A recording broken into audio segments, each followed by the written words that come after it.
Anda kembali menyaksikan berita utama segmen Kompas Bisnis. Saudara, meski larangan mudik diperpanjang dan diperketat, masih banyak warga yang nekat melakukan aktivitas mudik. Ini terlihat dari peningkatan arus kendaraan di ruas tol Cipali Subang, Jawa Barat. Di kilometer 84 ruas tol Cipali wilayah Cipendiu, Subang, Jawa Barat, kendaraan pribadi dari arah Jakarta menuju Cirebon mendominasi ruas tol dan terus melintas. Peningkatan jumlah kendaraan juga terpantau di rest area kilometer 86 tol Cipali Subang. Warga memilih mudik melalui jalan tol meski mengetahui adanya pengetatan larangan mudik. Menurut pengakuan pemudik, belum terlihat adanya petugas yang melakukan penyekatan ataupun pemeriksaan di lokasi rest area.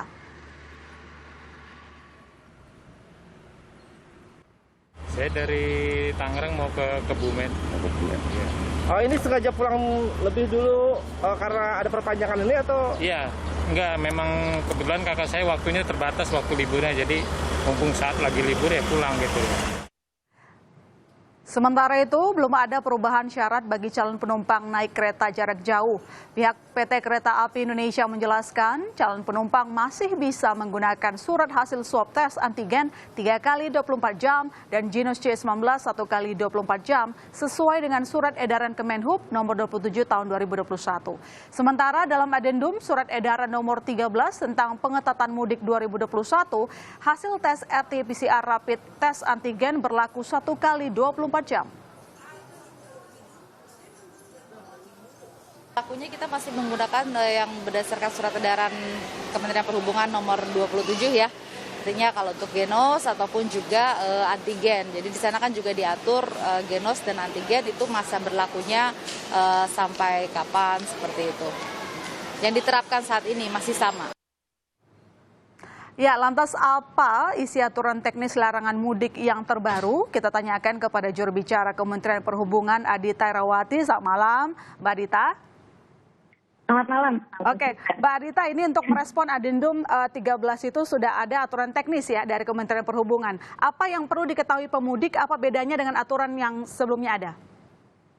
Begini, untuk adendum surat edaran Satgas nomor 13 ini pada dasarnya mengatur pengetatan perjalanan penumpang dalam negeri di masa sebelum pelarangan mudik dan sesudah pelarangan mudik. Jadi kembali lagi, pelarangan mudik ini tetap dimulai tanggal 6 sampai 17 Mei. Tidak bukan, Mbak Maisrita. Jadi bukannya pelarangan mudik dimulai dari tanggal 22, tidak.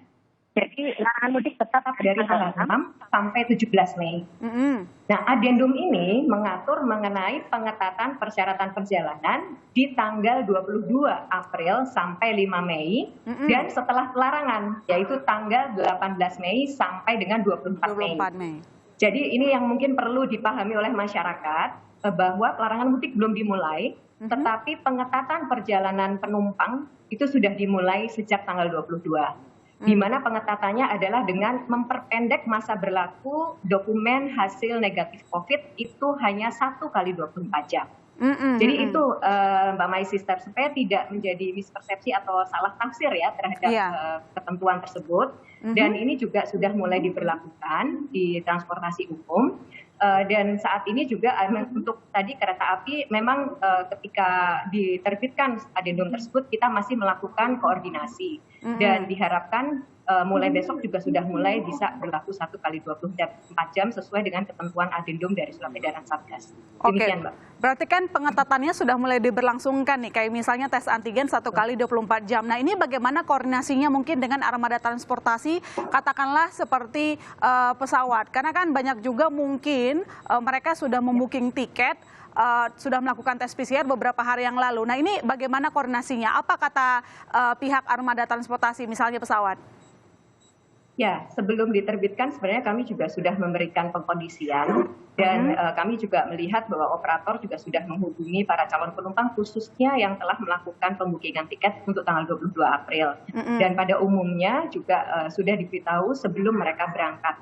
Jadi ini sebenarnya sudah kami implementasikan, sudah dikoordinasikan juga, dan kami lihat di beberapa simpul keberangkatan juga tidak ada satu permasalahan yang berarti, Mbak My Sister. Jadi tidak ada yang keberatan ya? Mulai besok, ya, karena ini sebuah ketentuan yang memang sudah ditetapkan ya, dan kita semua juga menyadari bahwa tujuannya ini kan sebenarnya untuk juga juga tetap membatasi mobilitas penumpang ya, meskipun pelarangan mudik belum dimulai. Oke, masih soal pengetatan. Ini kan kalau untuk yang diatur 1 kali 24 jam tes antigen itu untuk udara dan juga laut. Nah, kalau untuk darat kan itu sifatnya acak ya. Nah, ini nanti bagaimana proses pengawasannya? Ya, jadi sebenarnya peraturan ini masa berlakunya saja yang diperpendek, tetapi sistem pengawasan dan pengendaliannya akan sama seperti yang sudah berjalan seperti sekarang, Mbak. Jadi seperti kalau untuk kendaraan darat, transportasi darat memang betul, ini sifatnya himbauan dan juga dimungkinkan untuk dilakukan tes acak di beberapa titik ya. Ini nantinya akan dilakukan oleh Satgas Covid daerah dan juga tentu bekerja sama dengan Kementerian Perhubungan di daerah dan juga dengan TNI Polri. Jadi sebenarnya pengawasannya berjalan seperti sekarang, hanya syarat kesehatan yang tadi saya sebutkan diperpendek masa berlakunya menjadi 1 kali 24 jam. Oke, baik. Nah, ngomong-ngomong soal perpanjangan, kita ke perpanjangan sekarang. Tadi mungkin belum berlaku ya untuk tanggal 22 tadi, tapi apakah mungkin ada perbedaan dengan aturan yang ada, yang pelarangan 7 Mei? Ya, untuk 7 Mei sampai dengan 6 Mei sampai dengan 17 Mei, ini masih sama, Mbak. Masih sama dengan peraturan yang sudah pernah disampaikan oleh Satgas Penanganan COVID-19 maupun oleh Kementerian Perhubungan melalui beberapa terbitan rilis dan juga peraturan Menteri Perhubungan yang sudah kami publikasikan hari ini.